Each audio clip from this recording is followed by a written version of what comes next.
ఎన్నికల వ్యవహారం మీద ఎందుకు కాంగ్రెస్ పార్టీ ఇంత రచ్చ చేస్తుంది ఓటర్లదంటే, ఎన్నికల కమిషనర్లు తమ చెప్పు చేతల్లో ఉండి రిగ్గింగులు బాగా జరిగి ఆ బ్యాలెట్ బాక్సులు ఎత్తుకుపోయినటువంటి స్టేజీ ఉన్నంత కాలం కాంగ్రెస్ పార్టీ ఇష్టారాజ్యం నడిచింది.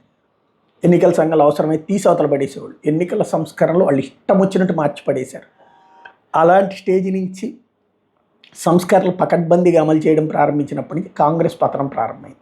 వ్యవహారం మీద చాడా శాస్త్రి గారికి సంబంధించిన ఒక కథను చూద్దాం. రాహుల్ గాంధీ బీజేపీ ఓట్ చోరీ చేసి గెలిచిందంటూ అబద్ధపు మాట పట్టుకుని తెగ ప్రచారం చేస్తున్నాడు. వేరు పోలింగ్ బూతుల్లో వేరే ఊర్లలో లేదా రాష్ట్రాల్లో ఒక ఓటర్కు ఒకటి కంటే డూప్లికేట్ ఓట్లు ఉన్నాయి అని చెప్పడం వరకు తప్పు కాదు. ఇలా జరుగుతుందని సామాన్య జనాలకు కూడా దశాబ్దాలుగా తెలుసు. కానీ ఇది కావాలని ఈసీ మరియు కేంద్ర ప్రభుత్వం లేదా బీజేపీ కుమ్మక్కై చేసిన ఫ్రాడ్ అంటూ అంతర్జాతీయ స్థాయిలో తన ముఠా ద్వారా ప్రచారం చేయడం, దేశ వ్యవస్థలను అవమానించడం మరియు దేశాన్ని అస్థిరపరచాలని అంతర్జాతీయ కుట్రలో భాగస్వామ్యం కావడం, ఓటర్ లిస్టులో తేడాలు అదేదో నిజంగా ఫ్రాడ్ అనే లెవెల్లో నెహ్రూ కుటుంబ బానిసలు దానికి వేరే ప్రచారం కల్పిస్తున్నారు. కాంగ్రెస్ హయాంలో ఎన్నికల సంఘం పరిస్థితి చూడండి. ప్రధాని ఎవరి పేరు సూచిస్తే వాళ్ళే ఎన్నికల అధికారి అయ్యేవాడు. టీఎన్ శేషన్ రాకముందే 1989లో పేరి శాస్త్రి అనే ఎన్నికల కమిషనర్ వచ్చారు. అప్పుడు రాహుల్ నాన్న రాజీవ్ ప్రధాని. పేరి శాస్త్రి కూడా శేషన్ లాగే బాగా ముక్కుసూటి మనిషి, ప్రభుత్వానికి లొంగలేదు. ఒక్క అధికారికి ప్రభుత్వాన్ని శాసించే అధికారం ఉండటమేంటి అని భావించిన రాజీవ్ ఎన్నికల కమిషనర్ అధికారాలకు చెక్ పెట్టడానికి మొదటిసారిగా ఒక ఎన్నికల కమిషనర్ స్థానంలో 3 ఎన్నికల కమిషన్ పోస్టులు తయారు చేశాడు. అయితే ఎవరి బాధ్యతలు ఏమిటనేది సరిగా నిర్వచించకపోవడంతో వాళ్ళకి అభిప్రాయ భేదాలు రావడంతో మళ్ళీ 90లో 3 ఈసీలు పద్ధతి రద్దు చేసి మళ్ళీ ఒకే ఈసీగా మార్చారు. 93లో పివి నరసింహారావు ప్రధానిగా ఉండగా మళ్ళీ 3 ఈసీలని చేశారు. అంటే కాంగ్రెస్ ఎన్నికల కమిషన్తో ఎలా ఆడుకుందో చూడండి. 1990లో శేషన్ ఎన్నికల కమిషనర్గా రావడం, ఆపై 1993లో ఓటర్ గుర్తింపు కార్డులు రావడం కాంగ్రెస్ రాజకీయ భవిష్యత్తు మీద పెద్ద ప్రభావం చూపించాయి. ఇక అసలు ఫోటో ఓటర్ ఐడి కార్డులు ఎందుకు వచ్చాయి? ఎందుకంటే ఒక ఓటర్ తన గుర్తింపు చూపించుకోవడానికి ఒక ఓటర్ ఒకటి కంటే ఎక్కువ ఓట్లు వేయకుండా ఉండడానికి ఈ ఓటర్ ఐడి కార్డ్స్ ప్రవేశపెట్టడానికి 1958లోనే బిల్లు తెచ్చారు. కానీ దాన్ని అమలు చేయలేదు.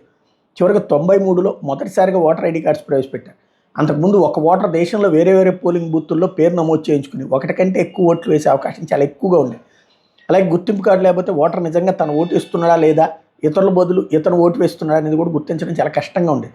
ఇప్పుడు ఎన్నికల కమిషన్ తప్పుపట్టడం, ఓట్ చోరీ అంటూ రాహుల్ మాట్లాడడం దేనికోసమో వెళ్తే ఏదో బయటపడింది అని ఒక ముతక సామెతలా చెప్పినట్టుగా ఉంది. రాహుల్ బీజేపీ మీద చేత్తో బురద జల్లుదామని అనుకుంటే తన నాయనమ్మ ముత్తాత మీద బకెట్లతో పెంట పోయించుకుంటున్నాడు. ఎందుకు, ఎలా? స్వతంత్రం వచ్చిన దగ్గర నుండి 1993 వరకు అర్హులైన ఓటర్లను గుర్తించడానికి ఓటర్ గుర్తింపు కార్డు లేవు. అంటే ఎవడి ఓటు ఎవడైనా ఎక్కడైనా వేసేయచ్చు. అంటే 1993 వరకు అటువంటి ఓటింగ్ పరిస్థితులు ఉన్న కాలంలో జరిగిన ఎన్నికల్లో ఎక్కువ కాలం కేంద్రంలో అధికారంలో ఉన్న నెహ్రూ కుటుంబ కాంగ్రెస్ నిజంగా ఓట్ చోరీ లేదా బూత్ క్యాప్చరింగ్ వంటివి చేసి ఎన్నికలు గెలిచారు అని చెప్పుకోవచ్చు.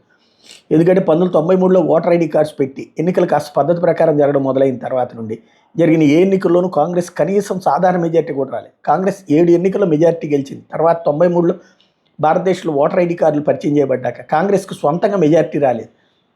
ఎందుకంటే ఈ డేటా చూస్తే 1952లో 364 సీట్లు, 57లో 371 సీట్లు, 62లో 361 సీట్లు, 67లో 283 సీట్లు, 71లో 352 సీట్లు, 80లో 353 సీట్లు, 84లో 404 సీట్లు. 93 తర్వాత జరిగిన ఏ ఎన్నికల్లో కూడా కాంగ్రెస్ పార్టీ మెజార్టీ పొందలేదు. 96లో 140 సీట్లు, 98లో 141 సీట్లు, 99లో 114 సీట్లు, 2004లో 145 సీట్లు, 2009లో 206 సీట్లు, 2014లో 44 సీట్లు, 2019లో 52 సీట్లు, 2024లో 99 సీట్లు. వీటి ప్రకారం 93లో టీఎన్ శేషన్స్ ఈసీగా ఓటర్ ఐడిని పరిచయం చేశాక కాంగ్రెస్ ఎన్నికల రాత మారిపోయింది. 89లో ప్రాతినిధ్య హక్కుల చట్టంలో సవరణ చేసి బూత్ క్యాప్చరింగ్ నేరంగా ప్రకటించబడింది. 2000 నుండి ఈవీఎంలు పరిచయం బూత్ క్యాప్చరింగ్ మరింత తగ్గించింది. అంటే కాంగ్రెస్ విజయం 90లో శేషన్ వంటి గట్టి సిఈసి రావడం, 93 తర్వాత ఓటర్ ఐడీలు ప్రవేశపెట్టడంతో ఆగిపోయిందని, ఆపై ఈవీఎంలు పెట్టడంతో మరింత తగ్గిపోవడం వంటి పరిస్థితులు చూస్తుంటే 93 ముందు ఎన్నికల గెలుపు కాంగ్రెస్ అవలంబించిన పద్ధతుల మీద అనుమానాలు రేకెత్తిస్తాయి. రాహుల్ నేతృత్వంలోని కాంగ్రెస్ మేము ఎన్నికల్లో ఓడిపోయినప్పుడు మాత్రం ఈవీఎంలు నమ్మమని పదే గోల్ చేస్తూ పేపర్ బ్యాలెట్లు మళ్ళీ ఎందుకు ప్రవేశపెట్టమంటుందో అర్థమైందా?